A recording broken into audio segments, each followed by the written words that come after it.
Welcome to The Source, where we combine the headlines with in-depth conversations with the newsmakers themselves. I'm Pinky Webb. Today on the program, lawmakers grill PhilHealth officials over billions lost to alleged corruption. The PhilHealth chief admits lapses in cleaning up the agency. Also, amid issues of alleged anomalies hounding the agency, Malacanang says that President Rodrigo Duterte will not fire PhilHealth chief Ricardo Morales until he has evidence of corruption. And later, assessing the government's coronavirus response, the Philippines is set to become the new COVID-19 hotspot in Southeast Asia. Senator Ping Lacson joins us live.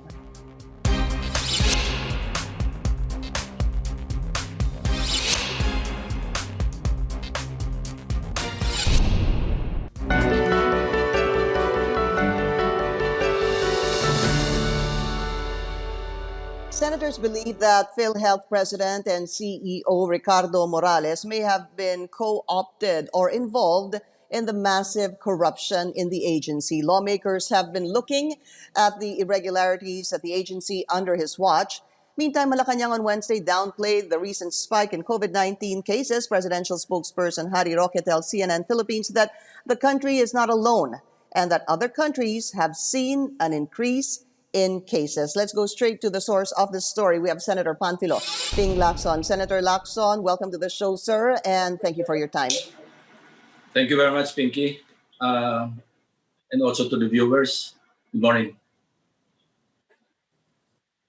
In relation, Senator, to the PhilHealth alleged irregularities, yesterday you had, I believe, a Zoom meeting with some Senate reporters. And you said that PhilHealth President Ricardo Morales is either, I'm repurposing your words, sir, not smart enough, not to have known this, or co-opted siya. Actually, yung ginamit niyo pong salita ay mas matindi. Doon kabaliktaran ng not so smart.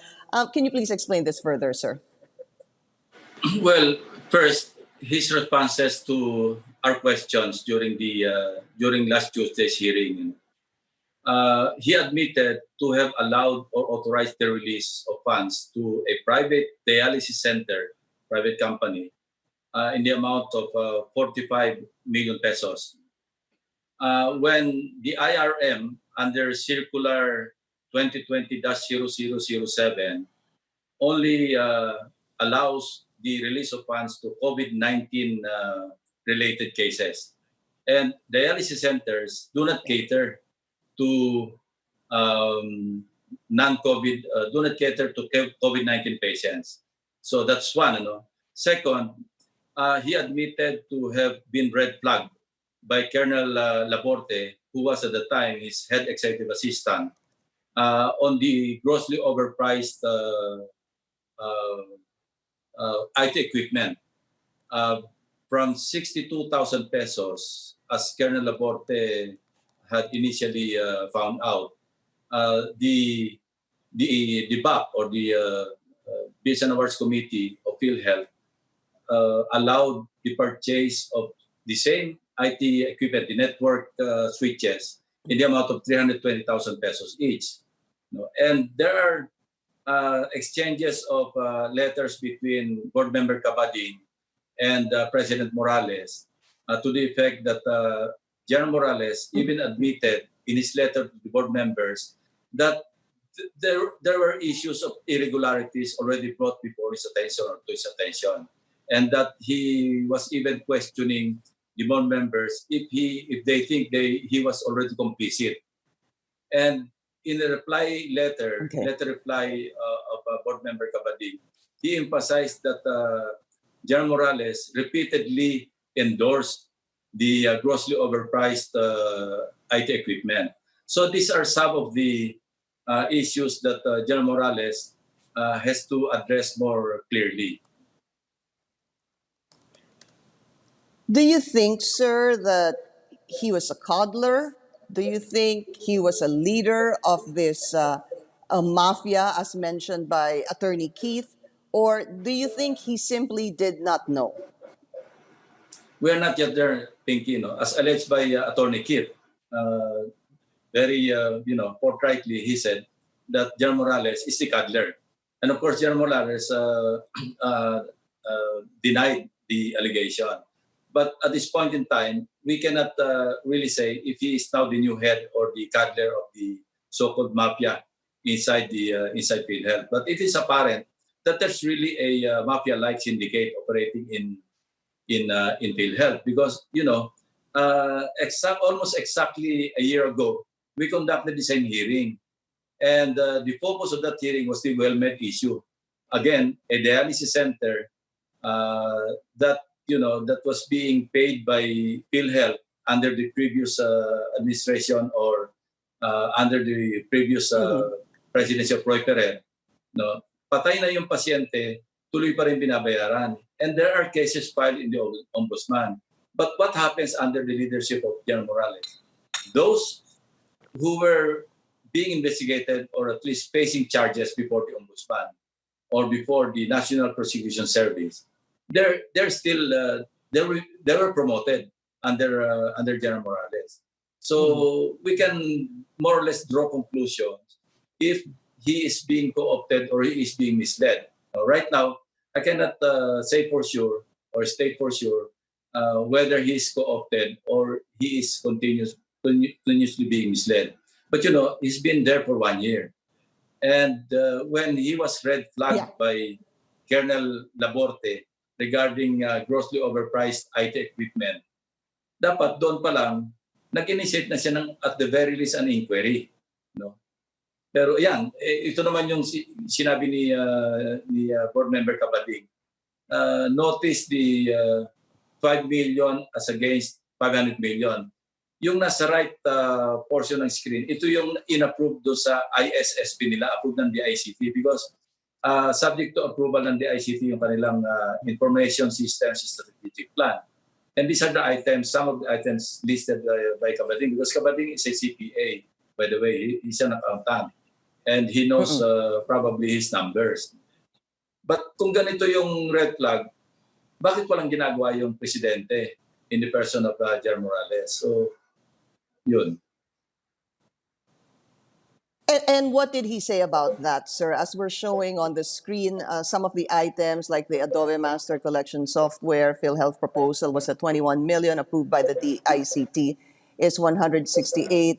You have application services and license 40 million, but only approved by the DICT at 25 million. Ano pong sinabi niya with regards to those? Well, very lame yung kanyang excuse or alibi or reasoning. Sabi niya, I'm not an IT person. I'm not an IT expert. And he wouldn't know which figure is correct. But in the case of yung head executive assistant mismo, which is a position of trust and confidence ng president ng PhilHealth, yun na yung nag-red flag sa'yo.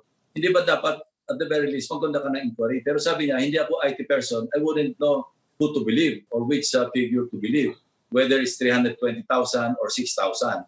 But the discrepancy alone should really raise a red flag, and that should have prompted him to take action at that point. I want to bring in this other possibility raised by... Okay, I want to bring in this other possibility, sir, raised by PhilHealth Senior Vice President, yung pong si Rodolfo Del Rosario, who is part of this mafia as alleged by board member Alejandro Cabanding, sir. Ang sabi po ni Vice President Rodolfo Del Rosario, he denies he is part of any syndicate. In fact, he says he's fighting the syndicate. He says he's actually caused the investigation of cases of fraud amounting to about 4.7 billion. Kaya nga daw orchestrated itong mga attacks against their IT projects. Does this even sound feasible or right to you? It's amusing, Pinky, to hear all of them during the hearing. Lahat sila naman nagsabi, we're fighting corruption, we're against corruption, hindi kami member ng syndicate. Bakit may corruption? Ang tagal na nila doon sa PhilHealth. They've been there for quite a while. At saka yung iba who are facing charges before the ombudsman, they got promoted under President Morales. So what can you make of these issues? Ito hong problema sa PhilHealth has been there for a number of years, sir. You have General Morales sitting as president for about a year. What did you expect from him, sir? At the very least, 1 year since sitting as president of PhilHealth. 1 year is long enough for a new leader, new manager to find out what's obtaining in his organization. Matagal na yun kasi kung mag-probationary nga tayo, buwan lang eh. Pero ito 1 year, and yet corruption continues to, to hound PhilHealth. So we can more or less draw, and we'll have another hearing on Tuesday, and hopefully there will be new information that would really reinforce what we found out in last Tuesday's hearing. Okay, meron din pong nabanggit, Senator, such as 5,000 130-year-old beneficiaries are in the PhilHealth database. I've never really heard, sir, of 130-year-old beneficiaries. What did they say about this? In fact, I remember General Morales was saying that this is exactly why they need this IT project, sir. Pingi, if I were PhilHealth president, merong 5,000, merong issue na 5,000 members na 130 years old na. Hindi nila alam kung bahay o patay. Mag-random ka na lang sana. Pa-check mo na lang manually muna kung wala ka pang computerization system na makaka-address the ganung situation. But what did he do? I think it's just offering an excuse for the senators to be convinced that there's really need to enhance the IT system of PhilHealth. And there's no argument. We're more than willing to support by way of the General Appropriations Act that we will be deliberating on come September probably, all the way to December. Willing naman kami. In fact, during last year's budget deliberation, I personally inserted or realigned the amount of 7 billion pesos to enhance the universal healthcare program because it's already a law. And I noticed that yung pondo, yung budget para sa UHC, masyadong kulang. So ako pa yung naghanap kung saan huhugot doon sa mga excess spots doon sa budget para ilipat doon sa PhilHealth, sa DOH. And pagkatapos noon, maririnig mo yung ganitong klaseng pagwawaldas ng pera. Now, would they expect me, again, personally, I'm addressing this to myself, to support their budget or additional budget for PhilHealth? I don't think so. We'll have to see first some serious reforms in PhilHealth before we do that. And in the long run, ang problema, ang magsasuffer dito, yung client, which is the Filipino people. Because under the UHC, di ba, universal na yan eh. Lahat tayo entitled na. Pero if they only show us that they spend money judiciously, economically, then probably we'll continue supporting PhilHealth along this line. Ang problema nga, we're hearing all these allegations of corruption from inside PhilHealth. And the documents that I have came from PhilHealth, most of them. Now, last night, my staff informed me that PhilHealth office called them, this is staff of Senate President Soto, asking for the documents that I have. Sabi na baka pwede naman makahingi ng dokumento ni Senator Lacson para ma-address namin. And initially, my reaction was, well, if it was to address the problems besetting PhilHealth, then go ahead, release the documents. Only to find out later na ang purpose pala is to be able to address our questions on Tuesday. Sabi ko, ano sila? Sinuswerte. Sa kanila galing yung dokumento, hihingi pa sa amin dokumento. Right. Mag-research na lang sila. Naghirap yung staff ko, naghirap kami, naabot kami ng gabi sa pag-research, pag-scrutinize ng mga documents coming from PhilHealth. Tapos ibibigyan namin sa kanila just to be able to address our questions or the senator's questions on Tuesday. But sobrang swerte naman yata nila. Senator, in my mind, though, just to follow up to what I was asking a while ago about the 5,000 individuals who are 130-year-old beneficiaries, in my mind, I was thinking that if need be, it's doable to look for these people, their addresses, and find out where they are to be able to manually, if need be, cleanse the system for the meantime while they're waiting for this IT project. But there's so much still, sir, to ask about this, but we need to take a very short break. We'll be right back.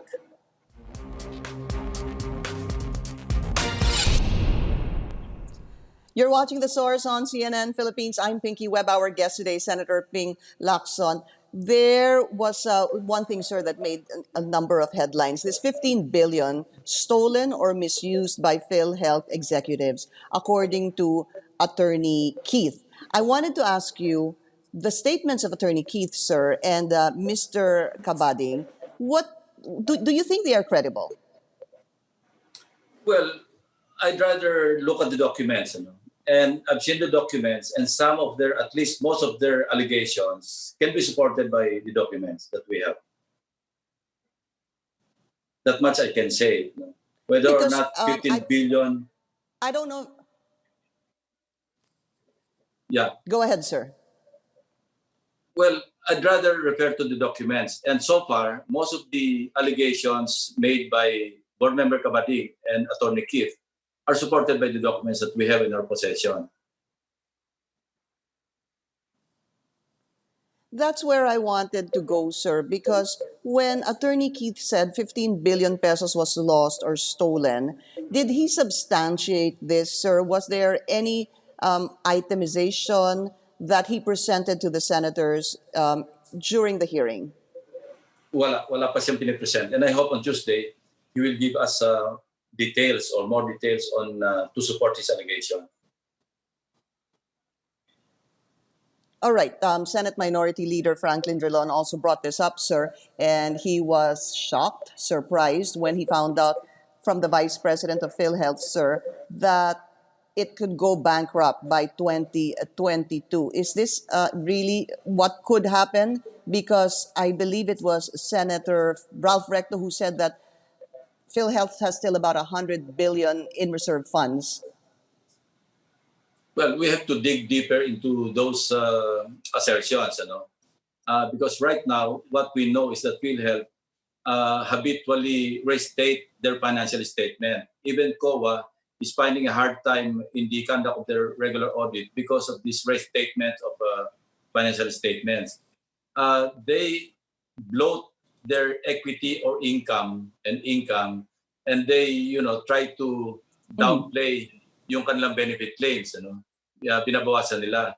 The problem here, Pinky, is okay, they're authorized or allowed under the law, being a government corporation, to invest or to derive income from investments, and which they do. They invest in time deposits or government bonds. But the problem is the ones who suffer are the hospitals, their main client, the hospitals and the patients, because what they're doing is they don't manage carefully or properly the maturities of their investments. Meaning, if you invest in time deposit, for example, a manager should be able to manage the maturity to adapt to the needs of the client. Meaning, kung ano yung mga accounts payables mo, dapat doon mag-a-adjust yung maturity when you invest something. Yung date na maturity, doon mo i-adjust sa needs yung mga accounts payables. But what they're doing is they withhold deliberately reimbursements to hospitals because their investments have not matured yet. So ang nangyayari, ang nagsasuffer yung hospitals because may mga operational expenses sila that they have to attend to. And the PhilHealth does not reimburse to these hospitals. St. Luke's, for example, I was told that nag-accumulate na sa 300 million pesos yung kanilang sa IRM for COVID-related cases. And here we see reimbursements being done or being given to even non-COVID-related cases. For example, yung dialysis centers, nag-accumulate na yung payments nila up to 226 million pesos. And worse, one particular private dialysis center nakatanggap na ng 45 million from PhilHealth in a matter of few days. Kasi, if I recall correctly, April 22 sila nag-sign ng MOA. By May 4 or May 5, nakuha na kagad nila. Whereas yung Hospital ng Maynila, since March, sabi nila, nagpa-follow up sila. Of course, sinabi nila na nabayaran na, but I forgot to get from them the records of payment because there were cases in the past na hospitals on record had already received the reimbursement when in fact the hospitals denied that they actually received the payment. So merong sindikato na dinudoktor yung record sa PhilHealth to make it appear that hospitals had already received payments. Have been reimbursed. Senator, ang sabi po ni Pangulo, galit po siya sa corruption, even a whiff of corruption. How would you describe this alleged corruption, sir, happening in PhilHealth right now? Well, it's systemic, Pinky, kasi this has been going on for the longest time, even during the incumbency of past presidents and CEOs. So, kung whiff of corruption lang yung hinahanap ng presidente, as in the case of other cases, in the case of other officials, ang whiff, di ba, konting amoy lang eh. Yun ang definition ng whiff eh. Pero kung ganito na, I just hope that the president can take a look at the transcript of last Tuesday's hearing.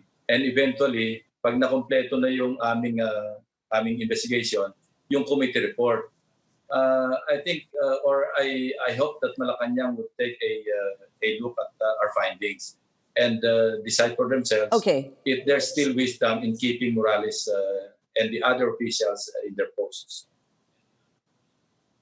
Two very quick questions, sir. Should General Morales resign or at least, sir, take a leave of absence? Well, he already stated that he has not finished his job. When will he finish his job? Kasi isang taon na nga at saka meron na nga back and forth discussion about allegations of corruption and he's still trying to defend it instead of taking a look or conduct an inquiry at least into those allegations. Well, I don't see him finishing his job in that regard. And so do you think it's prudent for him while the investigation is ongoing to take a leave, sir? It's a personal call. Resignation or taking a leave of absence is always a personal decision. It depends on the level of propriety. Yeah. Yung sense of propriety, yun ang nagmamatter kasi that's subjective, that's relative. Yung iba't ibang tao, iba-iba yung level ng sense of propriety. There are persons na sensitive to issues on propriety na konting issue, they decide to take a leave of absence. But there are also people na they'd rather say na I serve at the pleasure of the president. The most abused statement, I serve at the pleasure of the president. And sometimes the president cannot decide to fire an official out of so many reasons, mostly personal. Pero hindi ba dapat tulungan na lang yung presidente? Wag na maghirap na magdesisyon. Again, another break. We'll be right back. Senator, I have 1 minute left. The Philippines is now seen as the possible hotspot of COVID-19 in Southeast Asia. Currently, we are at number 2 spot, 1,000 away from Indonesia. Is government failing in its fight against COVID-19, sir? Well, so far, I would say that we're not succeeding in our fight against COVID-19.